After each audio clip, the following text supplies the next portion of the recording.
We shall now move on over to Who's Who. The world-renowned host here is Mr. Sonny Siegel, who is the CIO of Montgomery County. Suggestive of its name, Mr. Siegel brings onto the screen the international cream of the crop. His guest today is Dr. Rajan Natarajan. He is the Deputy Secretary of the State of Maryland. Let's hear these two gentlemen in conversation. Hello, this is Sonny Siegel, your host on Who's Who on the Capitol Forum. Welcome to the program. Today, I have a very special guest, and he is Dr. Rajan Natarajan, who is the Undersecretary of State for the state of Maryland. Welcome, Dr. Natarajan. Thank you. Do you mind if I call you Rajan? Absolutely great. That looks like great.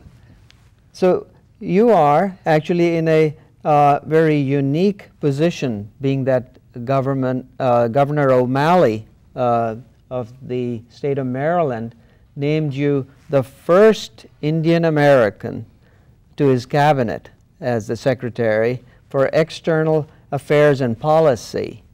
Congratulations. Thank you. Thank you. We all look up to you in the community as our representative, in this great state of Maryland.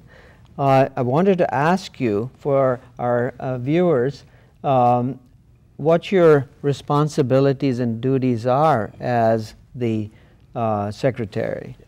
Thank you, Sunny. Let me correct my title. I'm the Deputy Secretary of State in the great state of Maryland.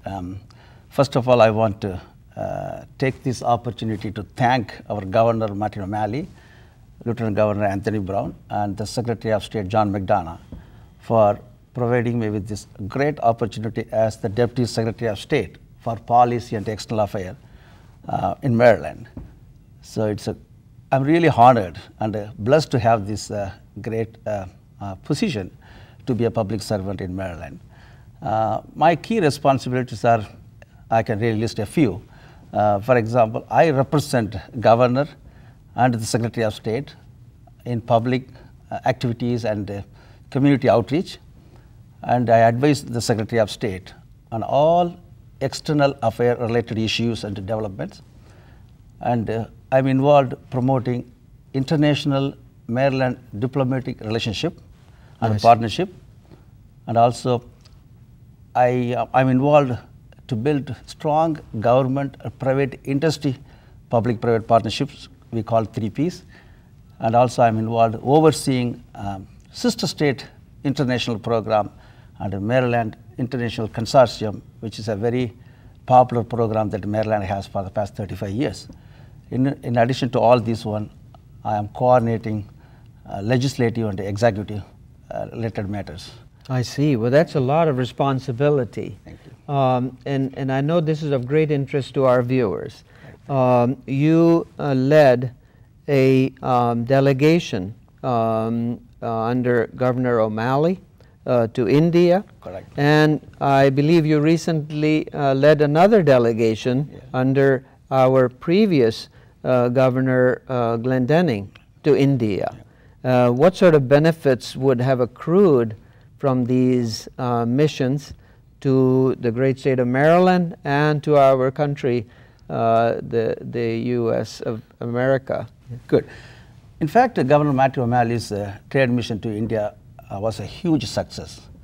And also it was a historic trade mission, the largest trade mission made by any sitting Maryland governor. More than 110 delegations were part of the governor's trade mission. The main focus of this trade mission was how Maryland and India can develop diplomatic relationship, and also how we can promote the trade between Maryland and the Indian, various states. Mm-hmm. And also, Maryland is the #1 in education for the past 5 years in a row. So there's a lot of interest, from global, institutions to work with the Maryland universities. And the fourth one is technology transfer. We have world-class universities like Johns Hopkins and the University of Maryland systems. Yes. We developed a lot of innovation, a lot of technologies. So governor was representing how we can really commercialize out a lot of Maryland-based technologies. And the fifth one is very important. First Lady Judge O'Malley was governor's part of the trip, and she was promoting rule of law program. She's a champion of Maryland to promote the rule of law program. And also the significant of this trade mission was that the two county executives, the popular county executives, Mr. Ike Leggett and Mr. Rajan Natarajan from Prince George County, they were part of the governor's. They were part of the delegation. Absolutely, and they really they were involved to promote the county economy in the global economy. And three House of Delegates like Majority Leader Kumar Barve and like Aruna Miller and Sam Arora were part of the governor's mission. So it was a huge success. It was a mutually beneficial trade mission, and the governor secured more than $60 million foreign direct investment. I see. And there are 5 MOUs were signed between University of Maryland systems and Indian academic institutions, and 6 B2B agreements were signed. And in fact, the governor launched a women chapter of Bio in Mumbai during this trip. And also governor and the Andhra Pradesh Chief Minister have an agreement to promote the cricket. Actually, Maryland is the first state to introduce the cricket part of the school curriculum.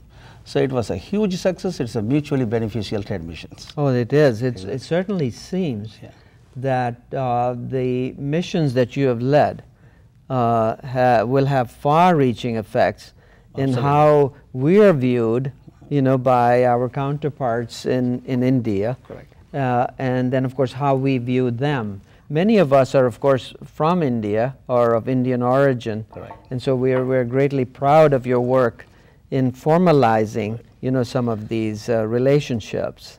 Thank you. So now, before being named to the cabinet, you were instrumental in American Indian industry. Can you tell us a little bit about your contributions to, to the private sector? Right. Well, as you know, Sunny, that I have about 20 years of private sector experience in technology development, technology transfer, and economic development. In addition to this one, I have excellent working relationship with a lot of elected officials, policy makers, and business leaders. So in fact, this experience really enabled me to effectively serve in my current job from the day one. Mm-hmm. And also, most importantly, Maryland is the best state to represent in any areas you take it, because Maryland is America's global gateway. It's an entry point for foreign delegation, for any trade-related relationship, because we are next to Washington, D.C. Yes. And we are #1 state in education, as I said before, last 5 years in a row. And we are #1 state in providing minority business contract, more than 25%, to promote that minority is a very large growth. percentage. Exactly. So plus Maryland has a lot of globally recognized educational organization, and we have a huge cluster of biotechnology and IT companies here. And so representing Maryland in the global space is very I'm blessed to have this kind of opportunity to serve it. So that's why my private sector experience definitely helping me to represent Maryland, particularly in the area of diplomatic relationship and trade promotions, educational collaboration exchange. I see. Yeah, exactly. I see. Yeah.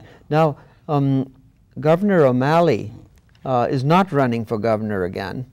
Correct. So his term is over. His term is over, and there's a limit on that. However, he is very well thought of, and it's expected in many quarters that he will run for the president of the United States. Do you aspire to be on his cabinet when he is at the national level? Well, I'm a very strong supporter of Governor Matthew O'Malley. I'm a good friend of Governor Matthew O'Malley. Like you and me, millions of people are eagerly waiting for the governors to run for, Governor Matthew to run for president and win 2016. Probably you may have seen last interview, last Sunday, Governor spoke very well at the CNN State of the Union by Candy Crowley. So it was an amazing interview.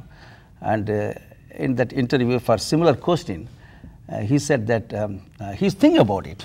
I see. So that's looks very positive. And also a couple of months ago, Governor Matthew O'Malley spoke at the Jefferson Jackson dinner, annual dinner in New Hampshire. It was one of the best speeches Governor Matthew O'Malley made. And the people who really watched the program were inspired and excited. So I personally want Governor Matthew O'Malley run and also win 2016. Let us hope for the best to come. Yes, no, I look forward to his run for the presidential position and definitely to your participation in his administration, right. At whatever level. Can you tell us, can you say something to our younger viewers, about how they can be successful Correct. as representatives of India, our homeland, now in this country, our adopted homeland. So in other words, in your experiences in private sector or in the public sector, I think it would be very helpful to hear from you some words of inspiration. Good. Well, first I want to share with you the relationship between Maryland and India is very strong and also growing very fast, particularly after governor's mission to India. So a lot of excitement, a lot of interest among academic institutions and also the business community. So in fact, every year about 2,000 students from India coming to University of Maryland systems. That brings about $55 million revenue. I see. And also, we have about 4,000 Indian American business owners in Maryland. They create more than 35,000 jobs in Maryland and bring about $1.1 billion wages. That's very impressive. Very impressive, very impressive. So governor strongly believes that the diversity, particularly the Indian American community's contribution is a major part of Maryland's success, it's a growth. So what I would like to share here, I want to encourage, we all want to encourage our younger generation, our youth generation to get involved in the mainstream politics and seek for an office and how we can enable our community and Maryland in the global space. That is my strong interest. And for that matter, they could start anywhere. In other words, Exactly. start very small. Exactly. By working with candidates who are running for office this year in 2014, actually, Absolutely. and that season is upon us, Correct. the election season. Yeah. I want to thank you, for being on the show thank you. today. Thank you for and this we'll great hope to have you opportunity. back on the show Absolutely. soon. Anytime. This is Sonny Siegel, your host from Who's Who on the Capitol Forum, signing off for now. And I hope to see you again next month at the same place and the same time.